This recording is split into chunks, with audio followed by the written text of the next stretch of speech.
Hi, எல்லாருக்கும் வணக்கம். அருள்வான் படம். அண்ட் ஃபர்ஸ்ட் இந்த படத்து கதை கேட்கும்போது அந்த டைம்ல கிராமத்து படம் கொஞ்ச நாள் வேணாமே அப்படின்னு யோசிச்சுட்டே போய் தான் கதை கேட்டேன் சாருக்காக. ஆனால் கணேஷ் சார் சொன்னதுக்கப்புறம் பண்ணணும்னு ஆசை வந்துருச்சு. அண்ட் மெயினாக அதோட அந்த என்ன சொல்ற படத்தோட கருன்னு சொல்ற மாதிரி படிக்கிறதுல ஸ்கூல்ல இந்த ஃபெசிலிட்டியில அந்த ஃபெசிலிட்டி இல்லைன்னு நினைக்கலாம். பட் படிக்கிறதுக்கான ஃபெசிலிட்டியே இல்லை அப்படின்னு நம்ம ஊர்லயே ஒரு இடம் இருக்கு, மக்கள் இருக்காங்க, இந்த மாதிரியும் வாழ்றாங்க அப்படின்னு நினைக்கும் போது இதுல கண்டிப்பா நம்ம இருக்கணும் இந்த படத்துல அப்படின்னு ஒரு ஒரு ரெஸ்பான்சிபிளாகவும் ஃபீல் ஆச்சு. அண்ட் ப்ரொடியூசர் சார் இப்படி ஒரு படத்து மேல நம்பிக்கை வச்சு அண்ட் பண்ணதுக்கு தேங்க்யூ. லொகேஷன்னா மேப்ல இல்லாத லொகேஷன், நெட்ஒர்க்கே கிடைக்காத ஒரு லொகேஷன், தங்குறதுக்கு தூங்குறதுக்கு இல்லாத ஒரு லொகேஷன் தான் இந்த படத்துல தான் நாங்க பண்ணோம். ஆனா அப்படி ஒரு லொகேஷன்ல அவ்வளோ ஒரு லைஃப் இருக்கு, அங்க இன்னுமே மக்கள் அழகா வாழ்றாங்க. அங்க போறதுக்கு இருக்கிறதுக்கு கஷ்டமா இருக்கே தவிர அங்க இருந்தே ஷூட்டிங் பண்ணும்போது அது பழகி அவங்களோட வாழும்போது அது ஒரு சுவாரஸ்யமா இருக்கு. அண்ட் சுகுமார் சாரோட நாங்க ஏற்கனவே படம் பண்ணியிருக்கேன் ராரா. கிராமத்தை வந்து காட்டுவாங்க, அழகா காட்டுவாங்க. பட் கிராமத்தை பிரம்மாண்டமா காட்டுறது வந்து சுகுமார் சார். இந்த ட்ரெய்லர்லயே பார்த்துருப்பீங்க, ஒவ்வொரு விஷுவலும் அப்படியே கண்ணை பறிக்கிற மாதிரி இருந்தது. ஸோ என்னையும் வந்து கிராமத்தை அழகா காமிச்சதுக்கு thank you Sukumar sir. And Arulnithi sir, அவர் வந்து நம்பிக்கை நாயகன் நினைக்கிறேன். ஏன்னா படத்துல வந்து அருள்நிதி சார் இருக்காருன்னு சொன்னோடனே எல்லாரும் சொல்றது, ஓ சார் இருக்காரு, அப்ப படம் நல்லா இருக்கும், அப்ப படம் வித்தியாசமா இருக்கும், அப்ப படத்துல ஏதோ இருக்கு. ஸோ இந்த தாட் தான் ஃபர்ஸ்ட் வருது என்னோட ஃப்ரெண்ட்ஸ் அண்ட் ஃபேமிலி. ஸோ அப்படி ஒரு நேம் இருக்கு அவருக்கு, அவர் சூஸ் பண்ணியிருக்காருன்னா அந்த படத்துல ஏதோ ஒன்று இருக்குன்ற நம்பிக்கை. ஸோ கண்டிப்பா இந்த படத்துல இருக்கு, அதனால தான் அவரும் நம்பியிருக்காரு. And Sakthi sir, thank you so much. நீங்க இந்த படத்தை ரிலீஸ் பண்ணும்போது அதுக்கு அடுத்த கட்டத்துக்கு போன ஒரு நம்பிக்கை ஆல்ரெடி எங்களுக்கு வந்துருச்சு. தேங்க்யூ.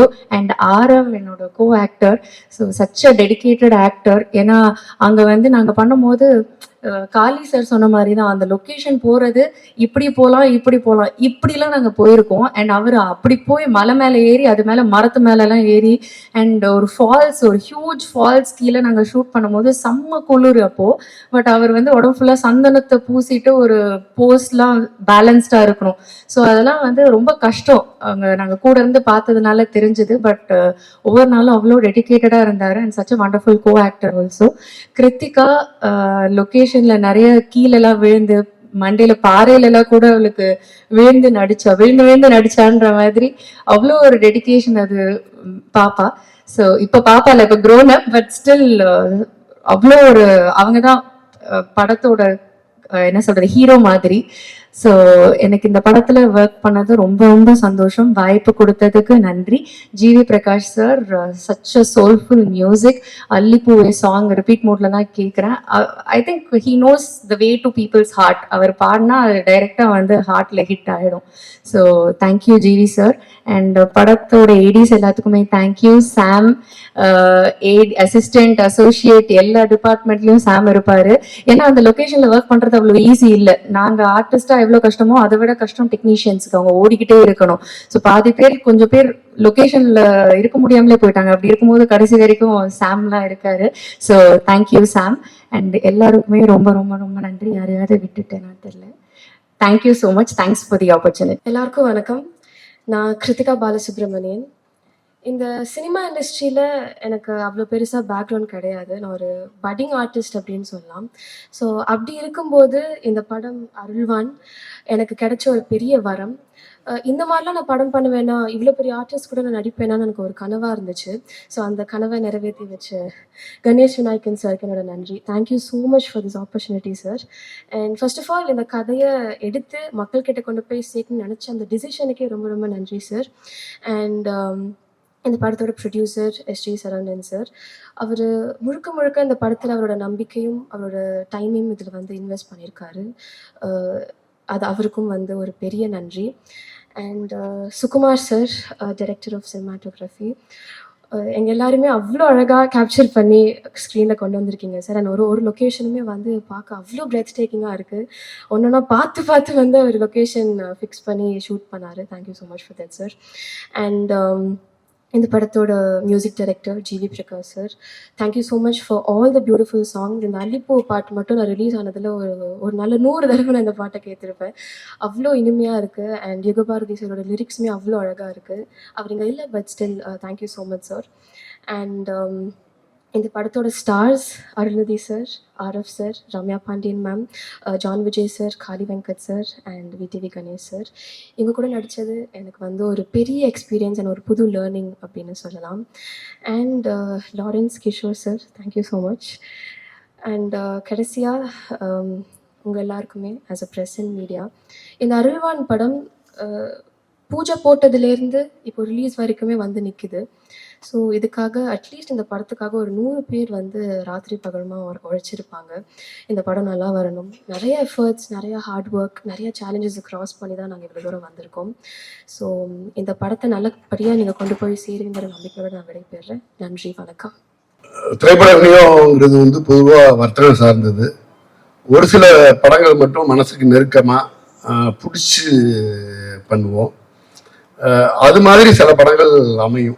இது வந்து அது கருத்து ரீதியாக இருக்கலாம், அந்த படத்தோட காட்சி அமைப்பாக இருக்கலாம், ஏதோ ஒரு விதத்தில் நெருக்கமான ஒரு விஷயமா இருக்கும். ஒரு அரசு பள்ளியில் படிக்கக்கூடிய மாணவர்கள் அது பற்றி எனக்கு நிறைய கேள்வி இருக்கும். சும்மா எனக்கு பர்சனலாக நான் வெளிப்படையாக அதை யார்கிட்டையும் பகிர்ந்துக்கிட்டதில்லை. எனக்கே நிறைய கேள்வி இருக்கும். ஒரு அரசு பள்ளி அந்த அரசு பள்ளி கூட கிடைக்காத ஒருத்தங்களை பற்றி வந்து 2026 ஒரு படமாக வருது. கொஞ்சம் ஒரு 2000 உள்ள ஒரு படம் மாதிரி பண்ணியிருக்காங்க. ரொம்ப ரொம்ப ஒரு மாதிரி அது பார்க்கவே ரொம்ப ஒரு மாதிரி இருந்துச்சு. அதில் ஒவ்வொரு கதை மாந்தர்களும் சின்ன சின்ன சின்ன சின்ன கேரக்டர்லேருந்து ஆரம்பித்து ஒன்றும் அது செதுக்கப்பட்ட விதம். இந்த director Ganesh Vinayagam and Sukumar sir 2 பேர் சேர்ந்து ஏற்கனவே தேன்னு ஒரு படம் பண்ணாங்க. நான் அந்த படத்தை வந்து வெளியிட்டேன். இவங்க 2 பேருக்குமே ஒன்று உண்டு. அந்த காடு மலை அப்படின்னாலே 2 பேருக்கும் பயங்கர சந்தோஷம் வந்துடும்னு நினைக்கிறேன். அதை வந்து மொத்தமாக அப்படியே எடுத்து கொண்டாந்து கொடுக்கணும்னு சுகுமார் சார் சொல்லவே வேண்டியதில்லை. காடு மலை அருவி அப்படின்னா வந்து சுகுமார் சார்னு பேட்டர்ன் பண்ணி வச்சுட்டாரு போல் இருக்கு. அதோட மொத்த அழகியலையும் உள்ள எடுத்துட்டு வந்தாங்க. வந்ததுக்கு பிறகு அதுக்குள்ள இருக்கக்கூடிய சின்ன சின்ன கேரக்டர்ஸ், அந்த சின்ன குழந்தை அது நடிச்சதா இருக்கட்டும், அதுக்கு பிறகு வந்து அவங்க ஆரவ் அந்த ரம்யா பாண்டியன் பேர் அவங்க பண்ணியிருக்கதா இருக்கட்டும், என்னன்னா நடிப்புலையே வந்து ஒரு பெரிய மெச்சூரிட்டி இருக்கும். ஃப்ரேம் பை ஃப்ரேம் வந்து ஒரு அழகியல் இருக்கும். இதையெல்லாம் தாண்டி ரொம்ப ஒரு ஹார்ட் ஹீட்டிங்கான விஷயத்த வந்து ரொம்ப அழகா எடுத்து சொல்லியிருந்தாங்க. இதையெல்லாம் தாண்டி இதுல வந்து அருள்நிதி சார் ஒரு படம் வந்து எனக்கு வந்து ஒரு மூட் செட் பண்ற மாதிரி இனிஷியலா ஒரு கதையை வந்து நகர்த்தி அப்படி எடுத்துட்டு வந்தாச்சு.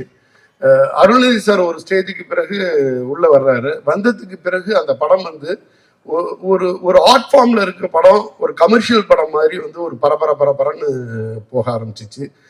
மிகப்பெரிய பர்ஃபெக்ஷனிஸ்ட் சாரோட படம். என்னது ரியாக்ஷன், மிகப்பெரிய பர்ஃபெக்ஷனிஸ்ட். டிமாண்டி காலனி இதெல்லாம் வந்து சாரோட படத்தை எடுத்து மொத்தமாக நான் வாங்கி வெளியிட்ட படம். அது ஒரு சின்ன சின்ன விஷயத்துலையும் அவ்வளோ பர்ஃபெக்ஷன் பார்ப்பாங்க. அது ப்ரொடியூசருக்கு வந்து ப்ரொடியூசர் ஃப்ரெண்ட்லியாக இருக்கிறதா இருக்கட்டும். நான் வந்து அந்த படம் வாங்கி ரிலீஸ் பண்ணும் பொழுது அதோட இன்டர்வியூ கூட என்னோட ஆஃபீஸில் உட்காந்தே பண்ணுறேன் அப்படின்னு சொல்லிட்டு ஃபுல் அண்ட் ஃபுல் பண்ணாங்க. அதில் உள்ள செலவை கம்மி பண்ணி வேற ஏதோ ஒரு ப்ரொமோஷனுக்கு நீங்கள் யூஸ் பண்ணலாம் அப்படின்ற மாதிரி சொல்லிட்டு சின்ன விஷயமும் ப்ரொடியூசருக்கு ரொம்ப கோஆப்ரேட்டாக அந்த ஒரு டீம்னா அந்த டீமுக்கு வந்து எவ்வளோ சப்போர்ட்டிவாக இருக்க முடியும், தன்னோட பங்களிப்பு வந்து என்ன மாதிரி இருக்கணும் பார்த்து பண்ணக்கூடிய ஒரு ஹீரோ. இந்த படம் எனக்கு வந்து ரொம்ப ஒரு பெருமையான படமா நான் நினைச்சு வெளியிடுறேன். ஏன்னா இன்னைக்கு வந்து விளிம்பு நிலை மக்களோட விஷயத்த வந்து பேசுறதுக்கான படங்கள், அதை மிகச்சரியா சொல்றதுக்கான அந்த அரசியல் புரிதலோட படம் பண்ணக்கூடிய இயக்குநர்கள், அதுங்கிறதே வந்து நமக்கு ஒரு வரப்பிரசாதம் அப்படின்னு நினைக்கிறேன். சமீபத்தில் கூட பார்த்தேன், அரசு பள்ளியில வந்து முன்னாள் மாணவர் நல சங்கம் அதுக்காக காளி வெங்கட் சார் வந்து ஒரு தொடர்ச்சியா ரீல்ஸ் வந்து வைரல் ஆகிட்டே இருந்துச்சு. ரொம்ப அழகான விஷயம். என்னன்னா இன்னைக்கு வந்து ஜென்சி கிட்ஸோ இல்லை அதுக்கு அடுத்து சோசியல் மீடியா லெவல்ல உள்ள கிட்ஸுங்க வந்து அவங்களோட அடுத்தடுத்த ஃப்ரெண்ட்ஸுங்களோட கனெக்டடா இருக்காங்க. அவங்களோட படித்தவங்க ஸ்கூல்லேருந்து காலேஜ்மெண்ட்லேருந்து எல்லாமே கனெக்டடா இருக்காங்க. நிறைய அரசு பள்ளி மாணவர்கள் வந்து அது அந்த கனெக்ட் கூட கிடைக்காம எங்கெங்கேயோ போயிடுறாங்க. அது வந்து என்னன்னா நான் கூட நினைப்பேன், ஒரு அரசாங்கமே அதை எடுத்து முன்னாள் மாணவர் நல சங்கத்தை வந்து பண்ணா என்ன அப்படின்னு எல்லாம் கூட யோசிச்சிருக்கேன்.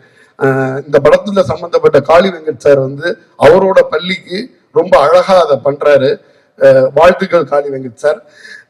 இந்த படம் பெரிய வெற்றி அடையணும். அதே மாதிரி வந்து 90 பிக்சர்ஸ் எஸ்ஜி சரவணன் சார், அவங்க மிஸ்ஸஸ் ஒரு மிகப்பெரிய நம்பிக்கையோட ஜிவி பிரகாஷ் சார் மியூசிக், இந்த படத்தோட பட்ஜெட் பத்தி எல்லாம் கவலைப்படாம இந்த படத்துக்கு எந்த அளவுக்கு வேணாலும் நான் சப்போர்ட்டிவா இருப்பேன். நான் வந்து அந்த படத்தை வந்து எடுத்து ப்ரொமோட் பண்ணி ஸ்டேஜ் பண்ணுவேன் அப்படின்ற மாதிரி ஒரு ப்ரொடியூசர் முதல்ல வந்திருக்காங்க. அதுவும் வந்து ஒரு நல்ல நோக்கத்தோட உள்ள ஒரு படத்தை எடுத்துட்டு இருக்காங்க. எடுத்து இது மாதிரி வெளியிடும் பொழுது இந்த படங்கள்லாம் அவங்களுக்கு வந்து நல்லபடியாக சப்போர்ட் பண்ணுச்சுன்னா இன்னும் நிறைய நல்ல படங்கள் வர்றதுக்கு ஒரு வாய்ப்பாக இருக்கும். அதே மாதிரி இன்னைக்கு காலையில் எனக்கு வந்து கமல் சார் கால் பண்ணாரு. கமல் சார் இது வரைக்கும் எனக்கு கால் பண்ணது இல்லையே அப்படின்ட்டு திடீர்னு பார்த்தேன். அப்புறம் தான் அது தெரிஞ்சிச்சு நிக்கில் சாருன்னு. அந்த ஃபோட்டோ அப்படி தான் இருந்துச்சு. நான் ஒரு தப்பு பண்ணியிருக்க பார்த்தேன். எனக்கு ஒரு வாய்ப்பு அளித்த நிக்கில் சாருக்கு இந்த இடத்துல நன்றி சொல்லிட்டு விடைபெறுறேன். நன்றி.